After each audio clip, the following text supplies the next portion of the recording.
Hello friend, welcome to BPSC platform.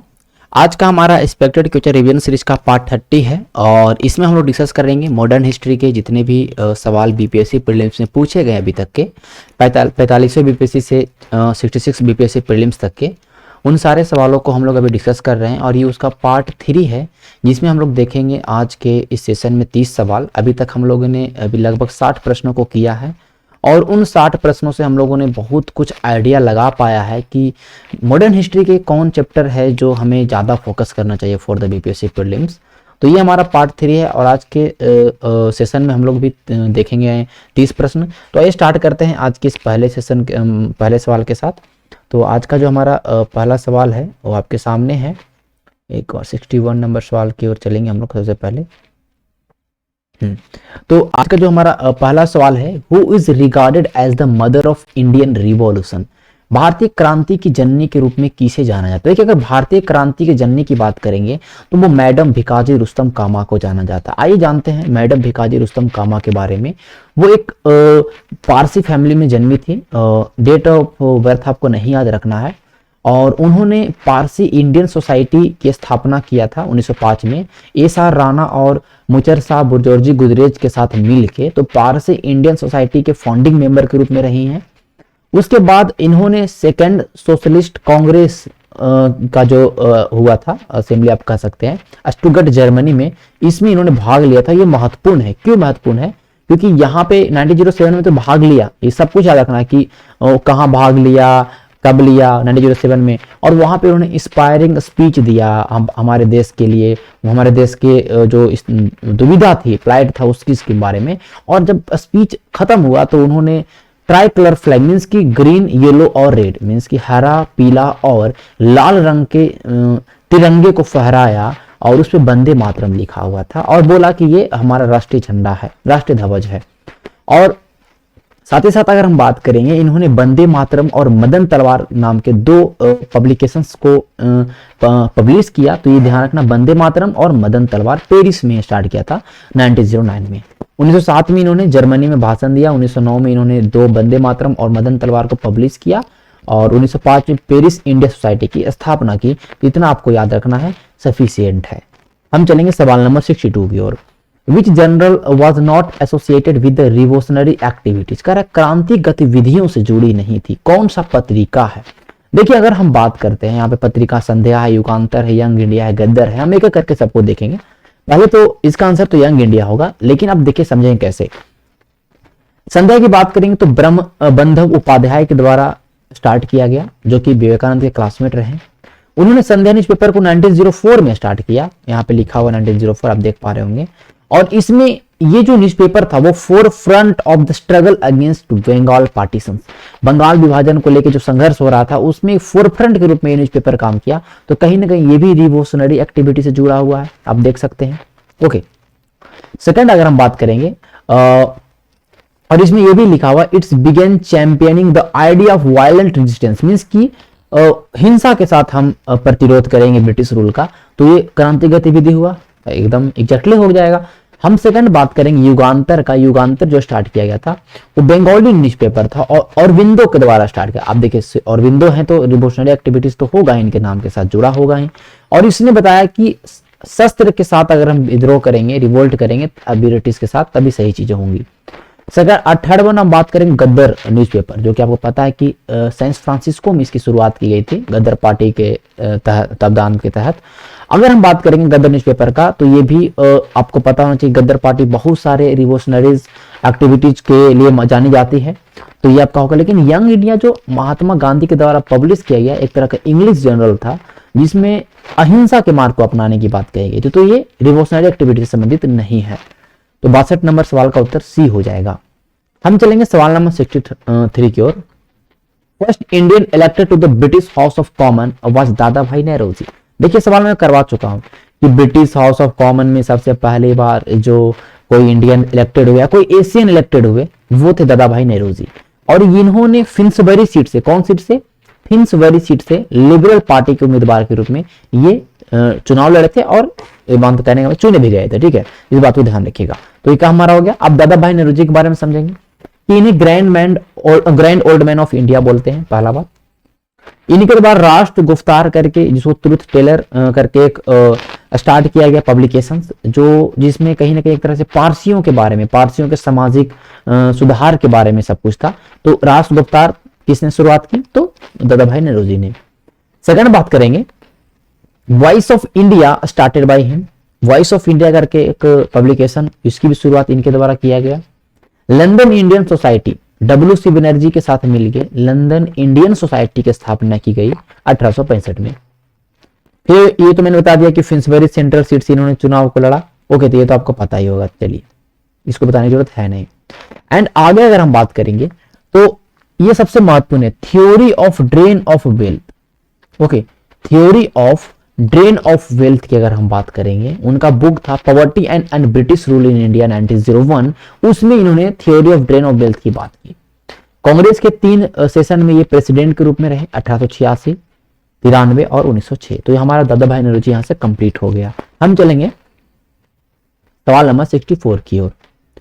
Swaraj party was formed following the failure, means कि किस, ये आपके नीचे कुछ मूवमेंट है, कुछ सत्याग्रह है, किस मूवमेंट या किस सत्याग्रह की विफलता के बाद स्वराज पार्टी का गठन किया गया? तो आपको डेट याद होना चाहिए कि स्वराज पार्टी 1922 या 23 में स्थापित मतलब कि स्टैब्लिश किया गया, 22-23 में, मतलब 22 के लास्ट में और 23 के अर्ली पीरियड में स्वराज पार्टी की स्थापना हुई मोतीलाल नेहरू, CR दास के द्वारा, ये आपको पता है। तो चंपारण सत्याग्रह तो होगा 1917 में ही हो चुका था। सिविल डिसऑबीडियंस मूवमेंट होगा 1930 में होगा। रॉलेट बिल सत्याग्रह और नॉन कोऑपरेशन मूवमेंट को हम देख सकते हैं। लेकिन यहां पर जो हमारा आंसर होगा नॉन कोऑपरेशन मूवमेंट, क्योंकि फेल होने की बात कर रही है।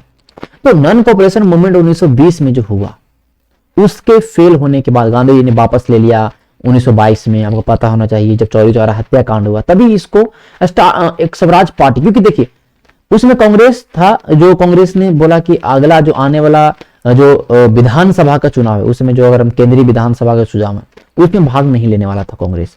तो अब स्वराज पार्टी के गठन किया दोनों, इनका एक ही एम था कि हम आगे आने वाला जो 1923 का जो चुनाव है, सेंट्रल लेजिस्लेटिव असेंबली का जो चुनाव है, उसमें हम भाग लेंगे और भाग लेने के बाद हम anti government agitation, council chamber के रहते हुए हम एंटी गवर्नमेंट एजिटेशन करेंगे और ये ब्रिटिश राज को, उनकी पॉलिसीज को, उनको खत्म करेंगे, ये उनका काम था। तो मोतीलाल नेहरू और चैतन्य दास के द्वारा स्टार्ट किया गया, इसका नाम स्वराज लिया गया सेल्फ रूल से, इस बात को ध्यान रखिएगा। तो ये आपका कंप्लीट। हम चलेंगे सवाल नंबर 65 की ओर। चित्तगांव आर्मरी रेड, चट्टगांव शस्त्रागार छापा, चट्टगांव शस्त्रागार लूट, योजना जो बनाई गई थी वो सूर्यसेन के द्वारा बनाई गई थी और अंजाम दिया गया 1930 में। मैं बहुत बार बता चुका हूं। तो 1930 में चट्टगांव शस्त्रागार छापा हुआ और बहुत इसमें जो सबसे मेन रोल की बात करेंगे, सूर्यसेन थे। उन्होंने एक चित्तगांव में 2 आर्मरीज थे, 2 शस्त्रागार थे, उनको कैप्चर किया, वहां के टेलीग्राफ और टेलीफोन को बर्बाद किया। ओके, इस बात को ध्यान रखिएगा। और उसके बाद है कि जो रेड हुआ था, कब हुआ था? 18 अप्रैल 1930, ये डेट याद रखना। अप्रैल 1930 याद रखिए, इतना काफी है। फिर उनके बाद इनको अरेस्ट किया गया 1933 में, फिर 1934 में इनको फांसी लगा, मतलब कि लटका दिया गया। इस बात को आपको ध्यान रखिए। 65 नंबर सवाल, Surya Sen is the right answer. सवाल नंबर 66 की ओर चलेंगे। The cabinet mission came to India in, देखिए कैबिनेट मिशन की बात कर रहा है। तो कैबिनेट मिशन मैं बता चुका हूं कि जब भी आपसे कोई पूछे क्रिप्स मिशन, तो 23 मार्च 1942 बताइएगा, और जब आपको कैबिनेट मिशन पूछे 24 मार्च 1946 बताइएगा। तो यहां पे मार्च 1946 आपको ऑप्शन नंबर सी में दिख रहा है। तो कैबिनेट मिशन जो कि कहीं ना कहीं एक संवैधानिक ढांचा तैयार करने के लिए, संविधान निर्माण के लिए इसका आप कह सकते हैं भारत आया था। ठीक है, और भी कुछ काम, और भी इसके बहुत सारे काम थे गवर्नमेंट इंडिया एंड, अगर हम बात करेंगे ब्रिटिश रिलेशनशिप को लेके, तो ये कैबिनेट मिशन आया था 24 मार्च 1946 को। बेसिकली संविधान निर्माण के लिए, संविधान सभा गठन भी इसके लिए हुआ, क्योंकि संविधान की मांग हो चुकी थी बहुत जबरदस्त रूप से। यहाँ पे 1946 की बात है। ओके, तो मार्च 1946 इज द राइट आंसर। 3 लोग आए थे, 3 लोग इसके मेंबर थे। पैथिक लॉरेंस, जो उस समय secretary of state for India थे। सर स्टैफोर्ड क्रिप्स, जो कि प्रेसिडेंट ऑफ मींस की व्यापार मंडल के अध्यक्ष थे। एबी अलेक्जेंडर, जो कि एक नौसेना प्रमुख आप बोल सकते हो, उसमें फर्स्ट लॉर्ड ऑफ एडमायरबिलिटी। तो ये 3 लोगों का नाम याद रखना, क्योंकि पिछला जो सवाल आया था वही सवाल आया था कि इनमें से कौन कैबिनेट मिशन के सदस्य नहीं है। तो इस बात को ध्यान रखिएगा, सवाल कौन कौन सा। देखिए अभी हम लोग टेस्ट सीरीज बना रहे हैं और ये टेस्ट सीरीज बेसिकली जो रहेगा बहुत ही बेहतरीन टेस्ट सीरीज रहेगा अगर आप बीपीएससी प्रीलिम्स की प्रिपरेशन कर रहे हैं तो। और ये टेस्ट सीरीज में चैप्टर वाइज, सेक्शन वाइज आपको सारे सवाल आएंगे और आपका तैयारी एकदम 10 टेस्ट सीरीज में अच्छा खासा तैयारी हो जाएगा विद इन 40 डेज। तो उस टेस्ट सीरीज को जरूर परचेज करिएगा। ओके, ये मैं आपको बोल रहा हूँ। तो 67 नंबर सवाल की बात करेंगे, the precursor of Indian National Congress, Bharatiya Rashtriya Congress के अग्रदूत, मतलब कि राष्ट्रीय कांग्रेस से पहले कौन सा संस्था था। बाद में इंडियन नेशनल कांग्रेस में मर्ज हो गया, अलग बात है, लेकिन कौन था पहले। देखिए इसमें आपको दिख रहा है इंडियन एसोसिएशन। इंडियन एसोसिएशन की बात करेंगे तो 1876 में इसकी स्थापना हुई थी। अब देखिए 1876 में इंडियन एसोसिएशन की स्थापना हुई सुरेंद्रनाथ बनर्जी और आनंद मोहन बोस के द्वारा। ओके, और दो हम ऐसे संस्था हैं जिनको हम मानते हैं कि मतलब इंडियन नेशनल कांग्रेस से पहले थे। एक है इंडियन नेशनल कॉन्फ्रेंस। देखिए इंडियन नेशनल कॉन्फ्रेंस कोई संस्था नहीं था, बल्कि एक लोगों का समूह था, एक लोगों का ग्रुप था जो मिलते थे और एक मुद्दे पर चर्चा करते थे। इंडियन एसोसिएशन के मेंबर्स की बात करें, इंडियन एसोसिएशन से जुड़े लोग जब मिलते थे तो इंडियन नेशनल कॉन्फ्रेंस से जाने लगा और 1883 में। तो ये दो ऐसे हैं जो भी जिनको माना जाता है कि precursors of Indian National Congress. अब देखिए आपके सामने है ब्रिटिश इंडियन एसोसिएशन। देखिए ब्रिटिश इंडियन एसोसिएशन की बात करेंगे तो इसका फॉर्मेशन 1851 में हुआ। ओके, और फिर बाद में ये लैंड होल्डर सोसाइटी, मतलब स्टार्टिंग में और बंगाल ब्रिटिश इंडिया, ये दो लोग, मतलब ये दो जो संस्था थे ये इसमें मिल गए थे, तब जाके ब्रिटिश इंडियन एसोसिएशन इसका नाम पड़ा था। इस बात को ध्यान रखिएगा, मतलब कि लैंड होल्डर सोसाइटी और बंगाल ब्रिटिश ऑफ इंडिया। ठीक है, अब आपको कमेंट करके बताना है कि लैंड होल्डर सोसाइटी के संस्थापक कौन थे। मैं ये बता चुका हूं। अब आगे देखेंगे the Indian League. Indian League Shishir Kumar Ghosh 1875, तो ये आपको याद ही होगा। हम चलेंगे सवाल नंबर 68 की ओर। हु ऑर्गेनाइज द खुदाई खिदमतगार इन 1929। 1929 में खुदाई खिदमतगार की बात करेंगे तो सीधे सीधे आंसर अब्दुल गफ्फार खान होगा, जिसको बोलते हैं हम लोग क्या, सीमांत Gandhi, frontier Gandhi. Okay, red shirt movement के नाम से भी जाना जाता है, रेड कुर्ती मूवमेंट के नाम से जाना जाता है खुदाई खिदमतगार। यहाँ इसके जो भी समर्थक थे वो रेड लाल कुर्ती पहनते थे। ओके, अब देखिए अब इनके बारे में हम लोग समझेंगे। खुदाई खिदमतगार या रेड शर्ट मूवमेंट जो है अब्दुल गफ्फार खान के द्वारा 1929 में स्टार्ट किया गया था। NWFP मींस की नॉर्थ वेस्ट फ्रंटियर प्रोविंस जो थे, ओके, उत्तर पश्चिमी संयुक्त या सीमांत प्रांत जो था वहां पे स्टार्ट किया गया था। एक तरह का सोशियो पॉलिटिकल मूवमेंट था जिसका एम था, उसका दो काम था। एक तरह का सामाजिक और राजनीतिक मूवमेंट है जिसका दो काम है। एक तो पठान सोसाइटी के को सुधार लाया जाए उन एजुकेशन और एजुकेशन के थ्रू, और हम लोग ब्रिटिश से जब लड़ेंगे तो नॉन वायलेंट स्ट्रगल करेंगे, मींस की अहिंसा के मार्ग को अपनाएं। इसलिए तो सीमांत गांधी बोला गया कि गांधी के आइडियोलॉजी पे काम किया इन्होंने। ओके, इनके जो समर्थक थे, अगर वो मेन है पुरुष हैं तो रेड यूनिफॉर्म पहनेंगे और अगर वीमेन से तो ब्लैक पहनेंगी। द कोलिशंस ऑफ खुदाई खिदमतगार and Congress party won the majority in 1937 election. 1937 का चुनाव होता है जिसमें कांग्रेस और खुदाई खिदमतगार का गठबंधन है जो चुनाव जीतती है, मींस कि दोनों का गठबंधन होकर चुनाव जीतती है। और बच्चा खान के भाई, खान अब्दुल गफ्फार खान के भाई थे जो बच्चा खान था, ठीक है, मतलब कि उनका बड़ा बड़ा भाई, और was elected as the chief minister of NWFP। Khan Abdul Ghaffar Khan को NWFP का चीफ मिनिस्टर बनाया गया उस समय 1937 में। 46 का इलेक्शन हुआ, उसमें बहुत ज्यादा मेजोरिटी मिला। ठीक है, खुदाई खिदमतगार इंडिया के पार्टीशंस को लेके बहुत ज्यादा अपोज थे, इस बात को ध्यान रखिएगा। हम चलेंगे सवाल नंबर 69 की ओर। अखिल भारतीय किसान कांग्रेस। देखिए अखिल भारतीय किसान कांग्रेस की बात कर रहा है। 1936 में इसकी स्थापना हुई और सजानंद सरस्वती इसके प्रेसिडेंट के रूप में रहे, ये आपको ध्यान रखना है। ओके, ऑल इंडिया किसान सभा की बात करेंगे। लखनऊ सेशन जो हुआ था इंडियन नेशनल कांग्रेस का, वहां पे इसकी शुरुआत हुई, स्टैब्लिशमेंट हुआ और स्वामी सजानंद सरस्वती इनके पहले प्रेसिडेंट रहे। Swami Sahajanand Saraswati very prominent figure अगर हम बात करें बिहार हिस्ट्री का तो बहुत अच्छा ये आपके बीपीएससी के लिए टॉपिक है, इसे सवाल बहुत आता है। इन्होंने बिहार प्रोविंशियल किसान सभा को स्थापना किया 1929 में। ओके, अब इनके दो फॉलोवर या हैं, उनका नाम एक पंडित यमुना करजी और राहुल संकृत्यान। राहुल संकृत्यान कौन है भैया? वही जिसने असहयोग आंदोलन को छपरा से लीड किया था, ये सवाल पूछा। तो राहुल संकृत्यान और पंडित यमुना करजी ये दो इनके फॉलोवर थे। इन लोगों ने मिलके हुंकार नाम का एक साप्ताहिक स्टार्ट किया 1940 में, जो बाद में किसान जितने भी कृषक मूवमेंट हुए उसका एक माउथपीस बन चुका था, मींस की बहुत ज्यादा ये उनके अमंग पॉपुलर हो चुका था। तो हुंकार स्टार्ट किया गया, ये आपको ध्यान, ये तीनों नाम को याद रखना हुंकार के साथ, ठीक है। 1940 में हम चलेंगे सवाल नंबर 70 की ओर। Who among the following ये संथाल रिवोल्ट मैंने 50 बार बताया अभी तक के सेशन में, 50 बार मैं रिपीट किया होगा इस चीज को। संथाल रिवोल्ट बेसिकली 1855 और 56 के टाइम पीरियड में हुआ था, संथाल परगना में हुआ था। देखिए क्या हुआ था ना कि संथाल की बात करेंगे तो जब अंग्रेज आए तो उन्होंने क्या हुआ कि जो भी एरियाज थे, जैसे कि जिसको संथाल परगना के नाम से जाना गया, उसे ऐसे दामन एक को बोलते थे, मतलब कुछ फॉरेस्ट लैंड को क्लियर किया गया, जंगल को काटा गया और वहां पे ये संथाल बसे, संथाल परगना के नाम से जाना लगा।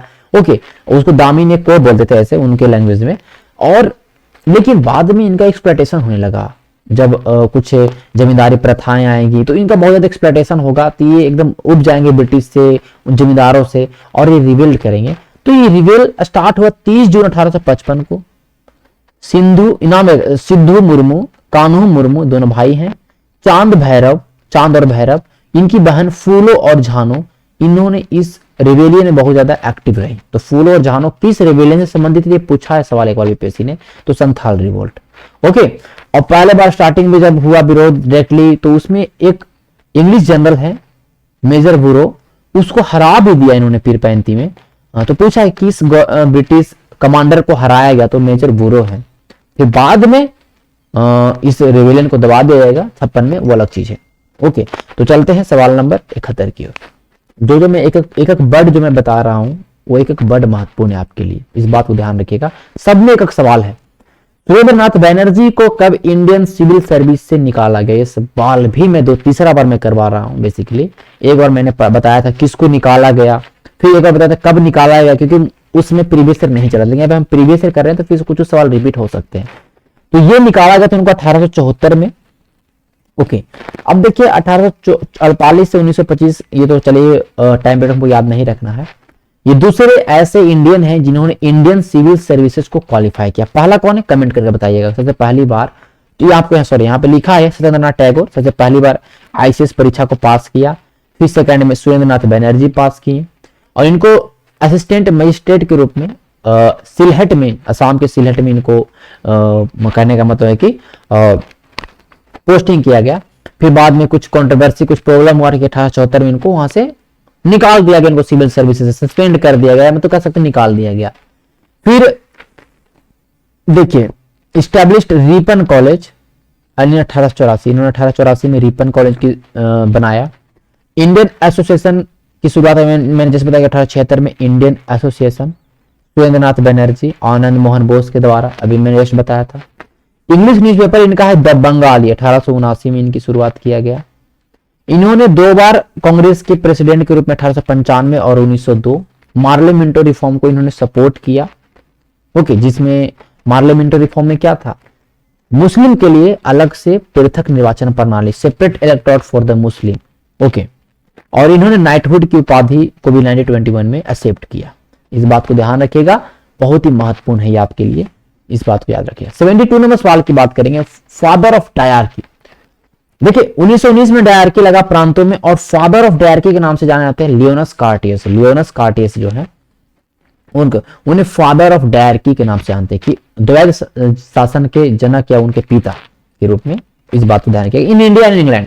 ओके, डायरकी में है कि जो एग्जीक्यूटिव ब्रांच है उसको 2 भागों में डिवाइड किया जाए, मतलब उसको बांटा जाए, एक तो सेंट्रल लेवल पे और एक प्रांत लेवल पे, या प्रांत में लगा तो प्रांत लेवल पे, फिर उसके नीचे वाले लेवल पे, वो अलग चीज है। चलिए हम आगे चलेंगे सवाल नंबर।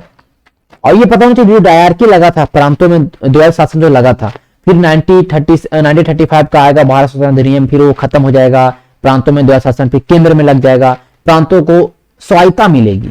ओके, सवाल कह रहा है कि which among the following viceroy period the title of Rai Bahadur and the Khan Bahadur were begin to confer to Indian. देखिए ये हम बात करेंगे कि राय बहादुर और खान बहादुर जैसी उपाधियों भारतीयों को मिलने लगा। ठीक है, भारतीय लोग थे जिनको अगर अच्छा वो काम कर रहे हैं ब्रिटिश में, तो उनको राय बहादुर और खान बहादुर जैसा उपाधि उसको सम्मानित किया जाने लगा। तो ये जो स्टार्ट हुआ था लॉर्ड हार्डिंग के समय में, किसके समय? किंग जॉर्ज पंचम जो है उन्होंने टाइटल बैज को इंट्रोड्यूस किया इंडिया में, जब वो दिल्ली दरबार 1911 का लगा था। चार्ल्स हार्डिंग जो है वो वाइसराय थे इंडिया के तीसरे दिल्ली दरबार में, इस बात को पता होना चाहिए। और ये अवार्ड दिया गया इंडियन को उनकी एक्सेप्शनल सर्विसेज के लिए, बहुत अच्छा काम अगर करते हैं तो। ओके, ब्रिटिश गवर्नमेंट के बिहाफ पे, ऐसा नहीं कि अपने खुद से, ब्रिटिश गवर्नमेंट के लिए अगर अच्छा काम कर रहे हैं तो वो टाइटल थे। अब अगर आपको देखें, अगर फर्स्ट क्लास टाइटल मिलता है तो सरदार बहादुर मिलेगा अगर आप हिंदू हैं, दीवान बहादुर अगर आप मुस्लिम हैं। सेकंड क्लास टाइटल था राय बहादुर, राव बहादुर, खान बहादुर। थर्ड क्लास था राय बहादुर भी था, राव बहादुर भी था।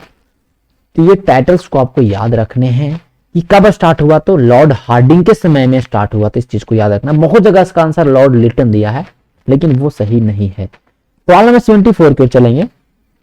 इन which year was the Regulating Act pass? Regulating Act किसको नहीं पता? 1773 में रेगुलेटिंग एक्ट आएगा। बंगाल का गवर्नर है जो बंगाल का गवर्नर जनरल कहा जाने लगेगा।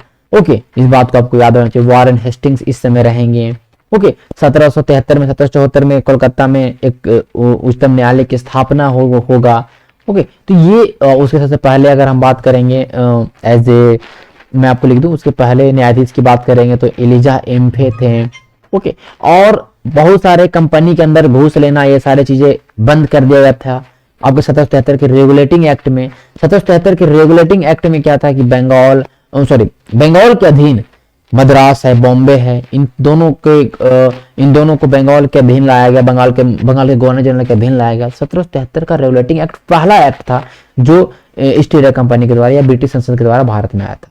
तो ये तो बहुत इजी क्वेश्चन है। आगे हम चलेंगे सवाल नंबर 75 की ओर। Who was the governor general of India in 1857? देखिए, गवर्नर जनरल ऑफ इंडिया की बात करेंगे 1857 में।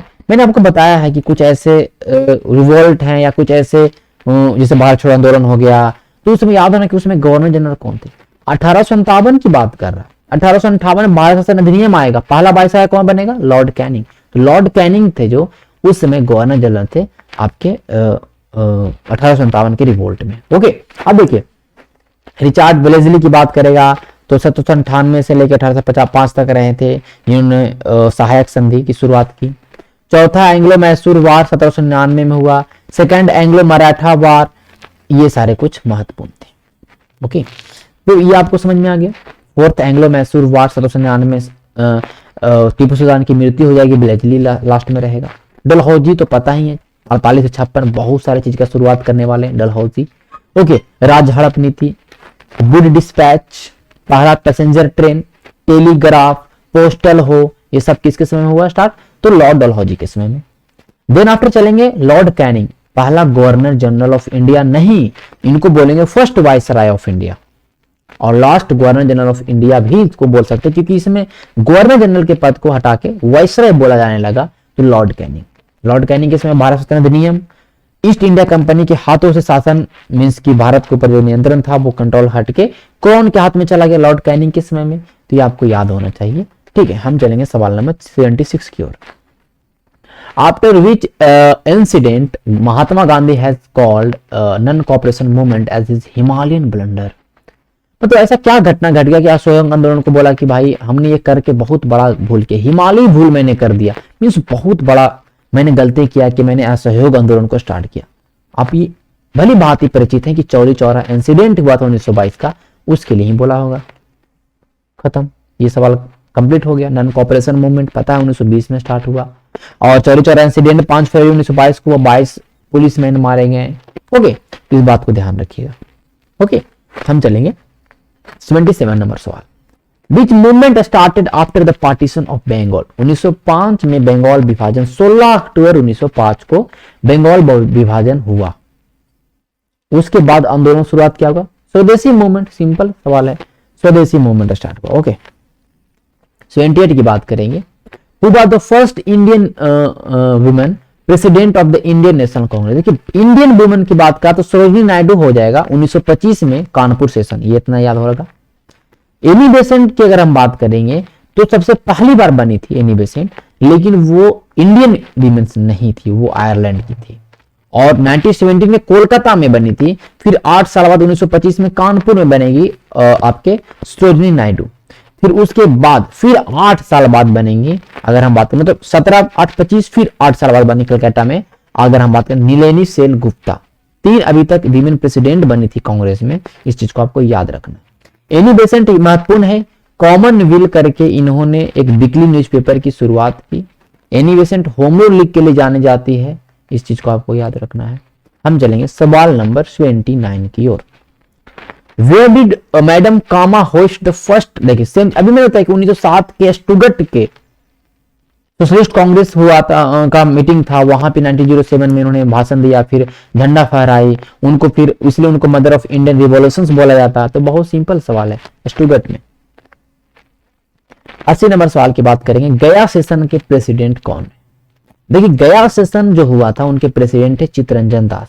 सेकंड सेशन जो बिहार में हुआ, इसके पहले बांकीपुर पटना में हुआ था 1912 में, मींस की 1912 में, और उस समय थे RN मंधोलकर, रघुनाथ नरसिंह मंधोलकर, ये पटना वाला के अध्यक्ष हैं बांकीपुर पटना का।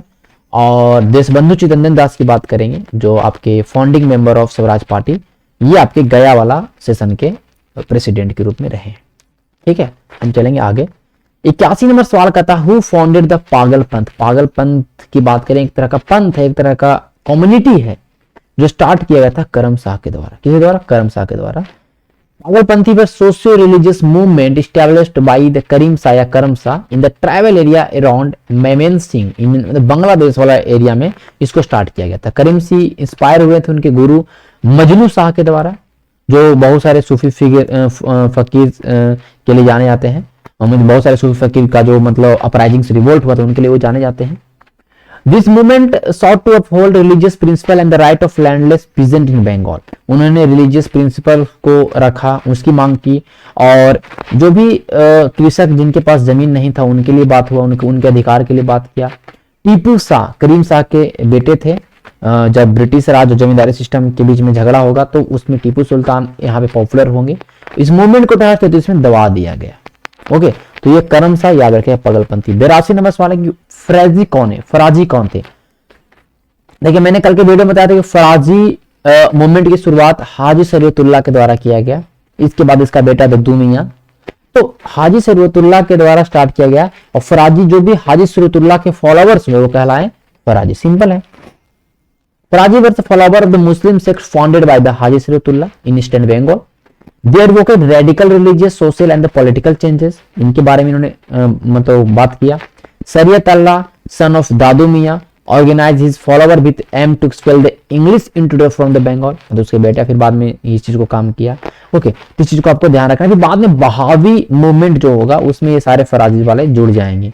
बहावी मूवमेंट का मेन जो सेंटर रहा वो पटना ही रहा था। 83 नंबर सवाल की बात करेंगे, the correct geographical location of Ramosi विद्रोह। रमोसी विद्रोह के लिए सही मतलब कहां हुआ था। देखिए रमोसी अपराइजिंग की बात करेंगे तो वेस्टर्न घाट में हुआ था। ओके, रमोसी ट्राइब थे, एक तरह के जनजाति थे जो वेस्टर्न घाट में आपको देखने को मिलते हैं, और ये मराठा में लोअर रैंक में थे, मराठा आर्मी में लोअर रैंक में इंप्लॉयज करते थे। जब ब्रिटिश ने मराठा को हराया तो वो एक कृषक के रूप में बन गए। और 17 में ध्यान रखिएगा, they revolted against the British under the leadership of Chittur Singh. Means के रमोसी जो है, रमोसी जो लोग थे वो चित्तूर सिंह के लीडरशिप में 1822 में 17 में ब्रिटिश के खिलाफ रिवोल्ट किया।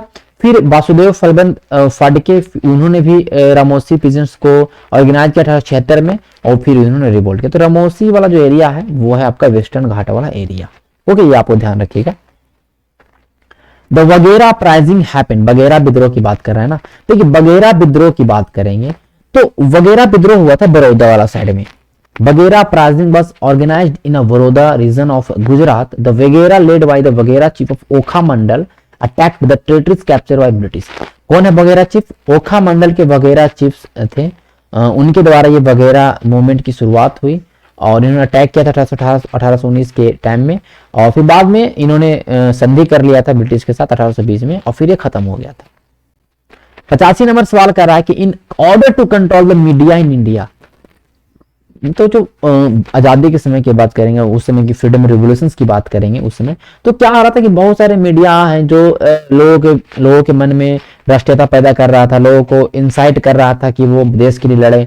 तो जो ब्रिटिश गवर्नमेंट थी बहुत सारे एक्ट लाई और कहीं ना कहीं मीडिया, भारतीय मीडिया को एक तरह से बंद करने या उनको दबाने का काम किया। तो कौन कौन सा अधिनियम आए? देखिए सवाल का उत्तर ऑप्शन में मेरे होगा ऐसे।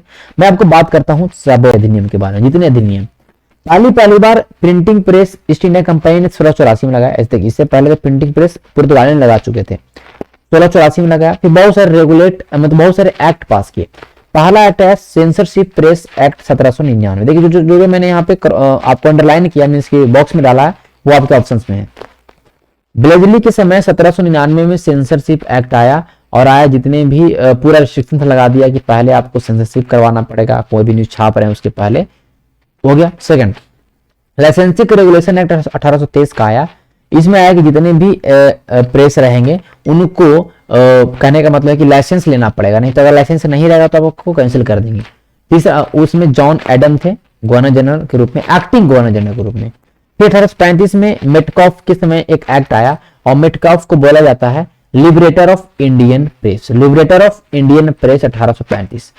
फिर लाइसेंसिंग एक्ट 1857 आएगा जो रिवोल्ट के बाद आया था बेसिकली, और इसमें गवर्नमेंट के पास शक्ति था कि वो किसी भी पब्लिकेशंस को रोक सकती है, राइट टू स्टॉप पब्लिकेशंस, कोई भी न्यूज़पेपर को बंद कर सकती है। कि press and registrations book act 1867 आया, उसमें यही था कि जितने भी गवर्नमेंट जितने भी प्रिंटिंग प्रेस है उनको रेगुलेट करेगी और उनको रजिस्ट्रेशंस करेगी उन सारे को, मतलब कौन सही तरीके से काम करें और रजिस्ट्रेशन उनको करवाना ही पड़ेगा। फिर बनना कोई प्रेस एक्ट पता है लिटन के समय आया और बहुत ही खतरनाक एक्ट है ये, कहीं ना कहीं एक तरह से फ्रीडम ऑफ एक्सप्रेशन को ही यहाँ पे रोकने का काम किया गया। ओके, फिर न्यूज़पेपर एक्ट ऑफ जून 1908 है। इसमें मजिस्ट्रेट को पावर दिया कि आप किसी भी जो मतलब कहने का मतलब है न्यूज़पेपर को आप जब्त कर सकते हैं, बंद कर सकते हैं। इंडियन प्रेस एक्ट 1910 का आया। इसमें जितने तरह के वर्ल्ड वार के समय जितने भी न्यूज़पेपर थे उन सबको मतलब कहने का मतलब कि सेंसरशिप करना था और स्ट्रिक्ट करना था, मतलब कि वो कुछ इस तरह से न्यूज फैलाए। तो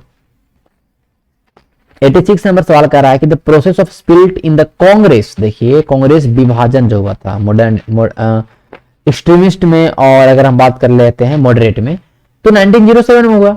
तो क्यों हुआ था?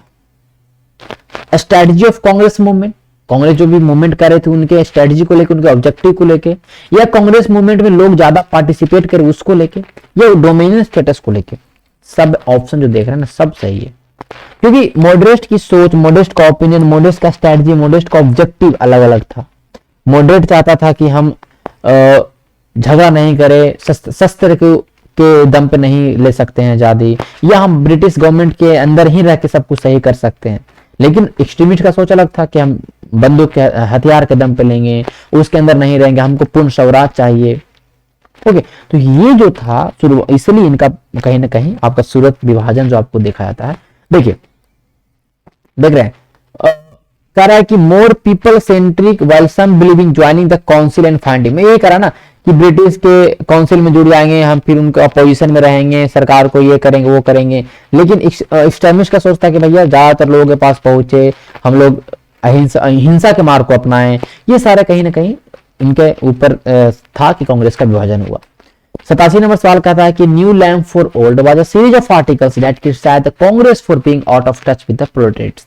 मींस की जो ये भाई कांग्रेस है वो सारे लोगों से संपर्क में नहीं है, सर्वहारा वर्ग के संपर्क में नहीं है, कुछ लोगों का ये नेतृत्व कर रही है, कुछ लोग इसमें हैं, और सब अच्छे तरीके से कांग्रेस पूरे डाउन टू अर्थ या ग्राउंड लेवल पे काम नहीं कर रही है।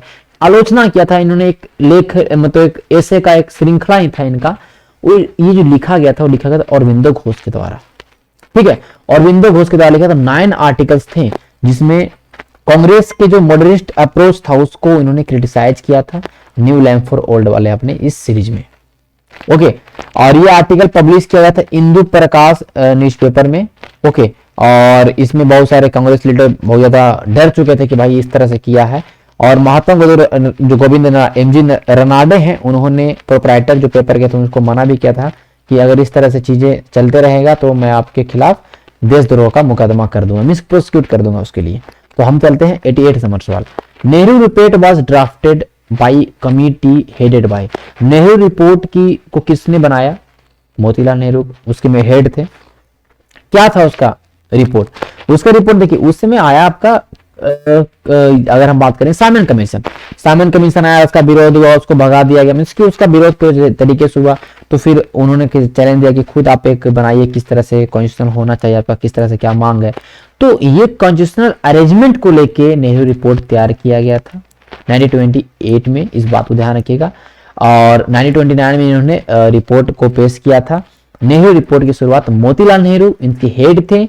इसका मेन लक्ष्य था कॉन्स्टिट्यूशनल अरेंजमेंट इन इंडिया। तो हम इस चीज को चलेंगे आगे सवाल नंबर 89 की ओर।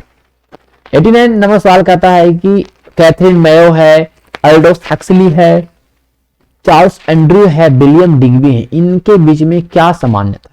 ये देखिए तीनों जो आप चारों देख रहे हैं, ये चारों ने भारत के कंडीशंस के ऊपर, भारत का क्या कंडीशंस था ब्रिटिश रूल के अंदर, उसके बारे में इन्होंने कमेंट किया, टिप्पणियां किया। ठीक है, अब यहाँ पे क्या है, क्या इन्होंने सपोर्ट किया इंडियन नेशनल मूवमेंट को? नहीं।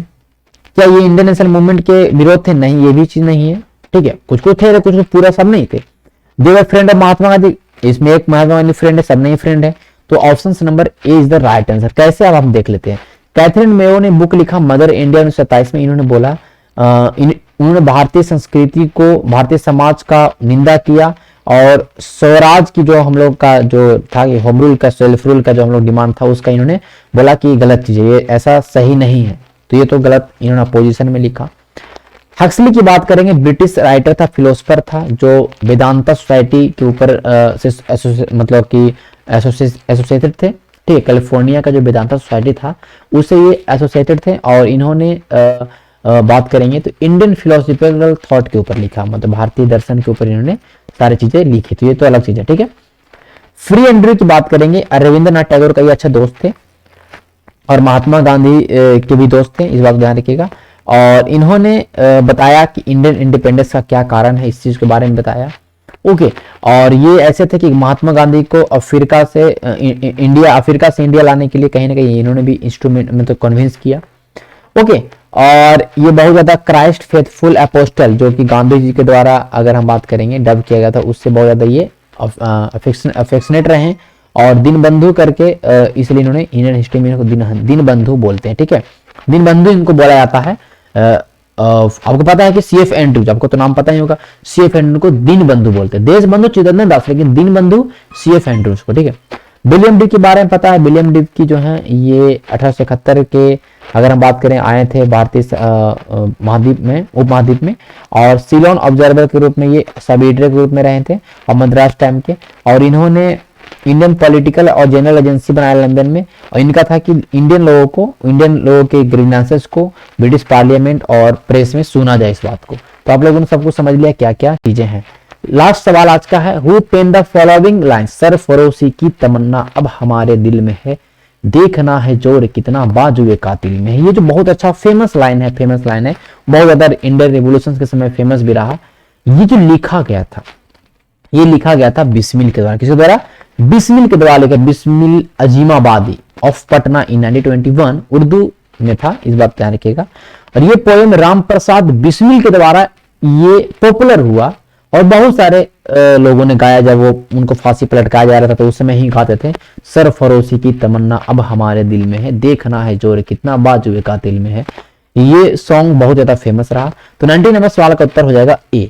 तो चलिए अब हम मिलेंगे नेक्स्ट सेशन में, कल के सेशन में। कल तो हमारा जो सेशन है वो है साइंस का ना, कल हमारा वेडनेसडे हो जाएगा ना, तो कल जो हमारा सेशन होगा साइंस का होगा। तो आज तो हमारा थोड़ा सा वीडियो लेट हुआ आज का, क्योंकि आज कुछ ऐसे वर्क थे, तो आज का वीडियो हमारा लेट अपलोड हुआ है। जो मैंने बोला था कि 12 बजे अपलोड होगा आज का वीडियो, डेली 10 बजे अपलोड होता है, 9 बजे होता है, लेकिन आज 12 बजे अपलोड हुआ है। कोई बात नहीं, चलिए मिलते हैं कल के वीडियो, तब तक के लिए धन्यवाद। हम लोग मिलेंगे नेक्स्ट सेशन में।